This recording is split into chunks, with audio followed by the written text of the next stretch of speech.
آپ میں سے کتنے دوست مسجد نبوی گئے ہوئے ہیں؟ ذرا ہاتھ کھڑا کریں جو گئے ہوئے ہیں.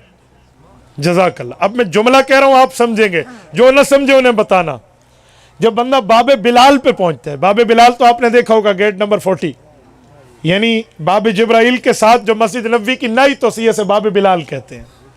باب بلال پہ آپ آئے نا, باب بلال سے 4 ستون کراس کرے, 5ویں سے لے کر 7ویں ستون تک جو مسجد نبوی ہے, یہ وہ جگہ ہے جو حضرت مولانا حسین احمد مدنی رحمت اللہ علیہ کا گھر تھا, پھر حضرت شیخ زکریا کو ملا, آج انہی کا گھر مسجد نبوی کا حصہ بن چکا.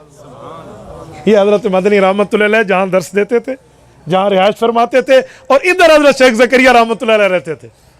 اور اللہ نے علماء دیوبند سے کیا خدمت سر انجام دیا یار. میں ایک بات مزید کہتا ہوں, یہ جب مسجد نبوی کی توسیع ہو رہی تھی, اس وقت شاہ فہد یہ مدینہ طیبہ کے گورنر تھے, اس وقت یہ خادم الحرمین نہیں تھے.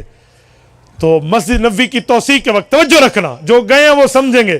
یہ جو گیٹ نمبر 7 سے ہم داخل ہوتے ہیں, شارع باب السلام سے, باب السلام کی طرف آنے کے لیے یہ جو پہلے گیٹ ہے, ابھی سلام کے دروازے سے پہلے, یہ جگہ کی توسیع شاہ فہد کی گورنری کے دور میں ہوئی ہے. یہ میں 1980 کے لگ بھگ کی بات کر رہا ہوں. تو جب توسیع ہو رہی تھی آج سے 40 سال پہلے, جو پرانے گئے ہیں نا وہ لوگ جانتے ہیں کہ مسجد نبوی جہاں آج سلام کے لیے جاتے ہیں, اس کے قریب جا کر گاڑیاں ٹھہرتی تھی, وہاں سلام ہوتا تھا. اب تو کتنی دور جا کر ٹھہرتی ہیں. تو یہ توسیع جب ہوئی, زمین بڑھائی گئی, تو ایک مسئلہ پیش ہو گیا.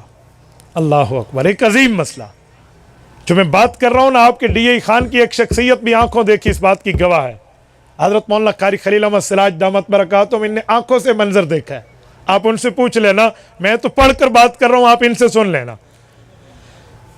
جب مسجد نبوی کی اس جگہ کی توسیع کی باری آئی تو ایک عجیب مسئلہ پیش ہوا. وہ کیا کہ یہاں حضرت عبداللہ کی قبر ہے, حضور پاک کے ابا جان رضی اللہ عنہ, حضرت عبداللہ کی قبر.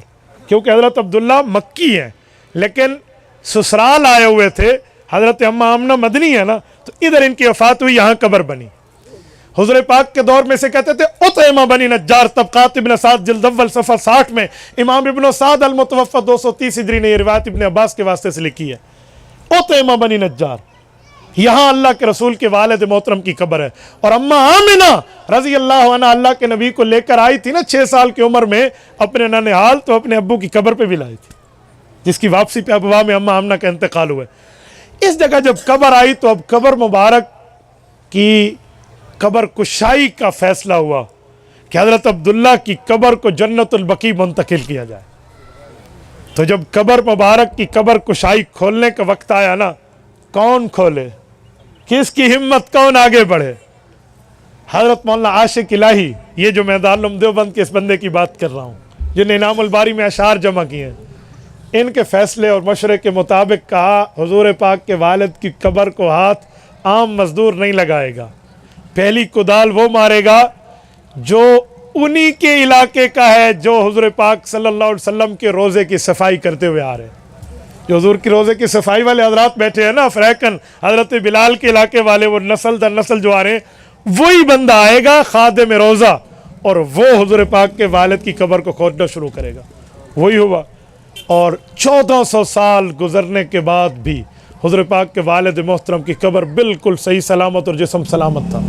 18 سال کی عمر میں حضرت عبداللہ کا انتقال ہے. کہتے ہیں بال جو تھے یہ پورے لمہ جمہ اور وفرہ کی حد تک تھے, سب سے کانوں سے بڑے ہوئے اور کندھوں سے اوپر اتنے اتنے بال تھے, بال تک خراب نہیں ہوئے. اور جسم اقدس کو اٹھایا گیا. ان اٹھانے والوں میں حضرت مولانا عاشق الہی رحمۃ اللہ علیہ, حضرت مولانا عبید اللہ انور رحمۃ اللہ علیہ, حضرت مولانا عبید اللہ انور مولانا احمد اللہ لاہوری رحمۃ اللہ علیہ کے فرزند ہیں. اپنے بیٹوں سمیت ان کو اٹھایا, مولانا اجمل اور مولانا راشد سمیت اٹھایا. اس پہ حضرت شیخ زکریا رحمۃ اللہ علیہ کی شمولیت, مولانا عاشق الہی برنی کی ہے. اور سب سے پہلے ہاتھ اٹھانے والا وہی روزے کا خادم ہے. یہ اٹھا کر جنت البقیع لے گئے ہیں. قاری صاحب کہتے ہیں میں نے اپنی آنکھوں سے منظر دیکھا ہے, میں وہیں تھا, کتابوں میں اولا تھا. یہ بندہ عینی شاہد ہے اس بات کا. یہ بھی اللہ پاک نے علماء دیوبند کے ہاتھوں یہ تمام کام کرائے ہیں. حدیث کی خدمت بھی کی ہے, سیرت کی خدمت بھی کی ہے, رسول اللہ کی ذات اقدس کے معاملات بھی آگے بڑھائے ہیں. تو یہ ہمارے علماء دیوبند علماء حق کی خدمات ہیں جو احادیث پر بھی ہیں اور حضور پاک علیہ الصلوۃ والسلام کی ذات اقدس پر بھی ہیں. تبارك الذي نزل الفرقان على